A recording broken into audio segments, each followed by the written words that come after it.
Hey guys, I hope you're having a fantastic day. Thank you so much for joining me.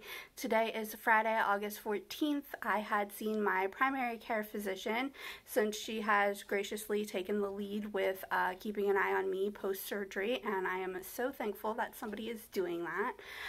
Since, if you don't know, the surgeon kinda is a little bit flaky and was like, you know what, I'll see you kinda the end of the month if I see you at all. So I have a follow-up appointment the end of the month with her. We'll see just kind of how that goes. I'm not really sure what to think at this point. But I guess like the primary care physician didn't do a ton. It was just a really draining appointment, like being up and about and like walking so much. It's just all super exhausting still, and I'm like super weak. So she basically said for me to do as much activity as I feel like I can, but of course don't push it too much. I do have the habit of pushing a little bit too much at times, and I have gotten hurt in the past from doing that, from being a little bit too stubborn. So they definitely are reminding me to take it easy, which I know I'm actually forced to do because I'm so weak. And of course to pace myself, and when I'm doing stuff to have other people around because I am such a high fall risk. So, yeah, and then she also doesn't want me stressing out with, the adrenal stuff. Just because I am adrenal insufficient, I don't make enough cortisone, so we're trying to keep my body happy, and part of trying to keep it happy is keeping the stress levels down, because, getting too stressed out, I'm going to burn through all my cortisone, and then we're going to have a crisis, and then that's a whole other issue that we don't really want to deal with. I did go into a crisis, I think it was over the spring, and then you have to like inject steroids and all that good stuff. So we're trying to come down on the steroids, so we'll just see. But that's why not stressing is a really big portion of this. She also did write down that my thyroid's a little bit swollen.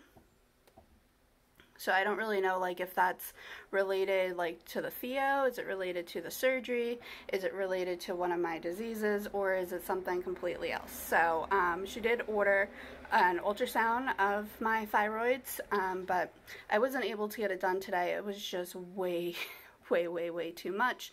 We had went down to imaging, and they were like 30-minute wait, and usually that wouldn't be a really bad wait, but just because of the amount of pain that I was in and feeling already so fatigued and drained and weak, we just decided that we will do it another day. I think that's this coming week.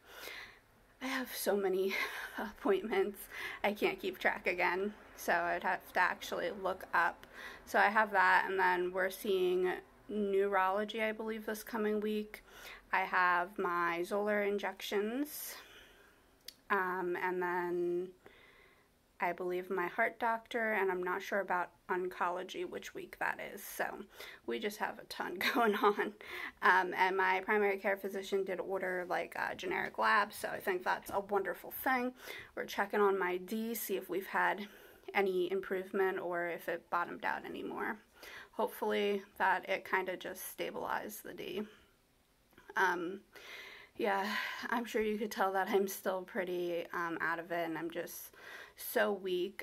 We're also working on getting home PT up here. I live in a different state than my doctors, so like they're trying to navigate which agency is going to be coming up to see me, so I have to send my doctor all the information from the people who saw me the last time that I had home PT. Yeah, so there's just so much still going on. Yeah, Abby's been doing, I think, a little bit better, honestly.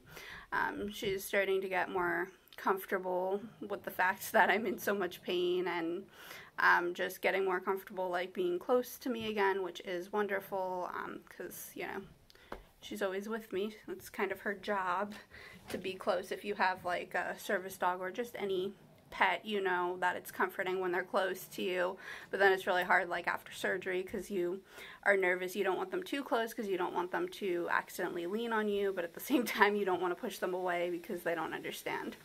So, but I feel like we've made like some progress. She's been doing a little bit more like getting out and like walking around with my sister usually once a day, which for her is huge. Right now she's just on the bed celebrating the fact that I actually came home, because this was really the first time, this was the first time I've left home since coming home from surgery, so she was a little bit concerned that I wasn't coming back. So, and I've been able to like set up some games for her, which is really good, like for my mental health, obviously, to be doing something, because it is really tedious to just be continually resting. At least for me, I don't do super well with that, so I try to like find little things to keep myself occupied. I can't though be on my feet super long right now, so I either need help like picking up like different game pieces, or like help bending and setting up and doing different things, but as long as I can get it onto like a surface and then fill them up, we're usually pretty good, so that's always good. And then I've been trying to go downstairs at least once a day.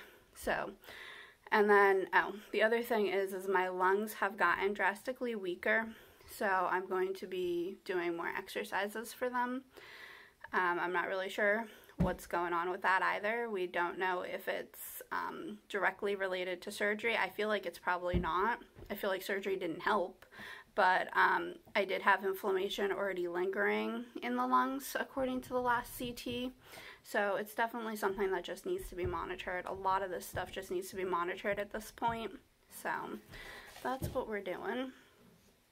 And like once every maybe few days I'm able to do like a tiny bit of training with Abby, which is really great. Like, yeah, there are other people who can do like some things with her, but I think it's just really good like for my own sanity to try to do, you know, like some things with her, and it's really good for both of us mentally and to bond. So yeah, I guess that's really it for now.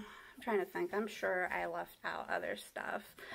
We're not setting up like an appointment yet with a geneticist. We're going to be waiting on that one, but that's like kind of on like my list. And then I know down the road I'm trying to like gauge when I need to see urology as well.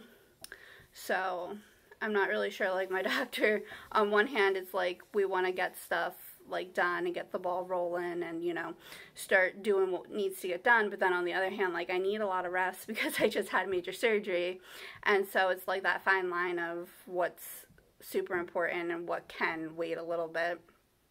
And then you factor in the coronavirus, and it's really hard to navigate everything. It's like, well, do you try to, you know, push yourself and get everything done like crazy fast, which isn't happening, but it's just hard to know like what pace to move at. And so I think right now we set up a bunch of follow-ups, and then I see my PCP in a month, and then we'll kind of like regroup. If I'm still having like a lot of the bladder issues that I've been having since surgery, I'm just going to mention it again to her and just say, you know what, I think it's time that we do see urology. We've talked about seeing a urologist though, like off and on for months, so it's not like shocking. And then the numbness that I've had since surgery has actually gotten a little bit worse. And then I've had, I think I mentioned this, I've had like the dystonia episodes around my incisions, and that is crazy, crazy painful.